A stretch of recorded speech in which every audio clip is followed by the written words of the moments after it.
আবারও আগুন লাগছে আগারগাঁও তালতলায়। সরাসরি তোমাদেরকে আমি একটা লাইভ দেখাতে চলেছি। তো আগারগাঁও যারা আছেন তারা এই ভিডিওটা কমেন্ট করবেন যে সত্যি আগুন লাগছিল কি না। আমি আগারগাঁও তালতলাতে আসি, সরাসরি তোমাদেরকে লাইভটা দেখাতে চলেছি।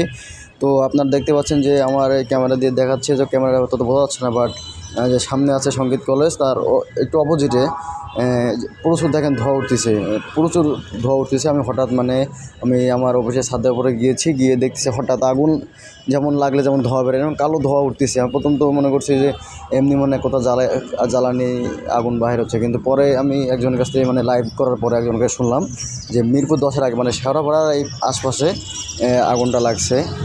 ঠিক আছে, আমি লাইভ একটু কাটার কারণে ভিডিওটা কিন্তু ভালো ক্লিয়ার দেখা যাচ্ছে না। আর আমার নেটের একটা সমস্যা ছিল, ওয়াইফাইয়ের একটা সমস্যা ছিল, ওই জন্য তোমাদেরকে দেখাতে পারছি না। তো সরাসরি তোমাদেরকে দেখাচ্ছি আমি আগারগাঁও থেকে। যারা আগারগাঁও আছে, যদি সত্যি আগুন লেগে থাকে তাহলে এটা এই ভিডিওতে একটা কমেন্ট করে দাও, আর ভিডিওটা বেশি বেশি শেয়ার করো।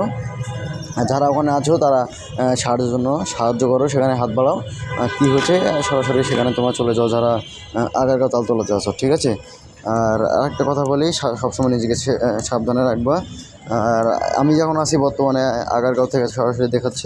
আর আমি আমার এই পাশে দেখেন যে পিএসসি ভবন, যে বাংলাদেশ সরকারি কর্ম কমিশন, তার অপোজিটে দেখছেন যে নতুন রাস্তা বলে অনেকে যারা চিনেন, এখানে এর অপোজিটে দেখছেন যে প্রচুর কিন্তু ধোঁয়া উঠতেছে।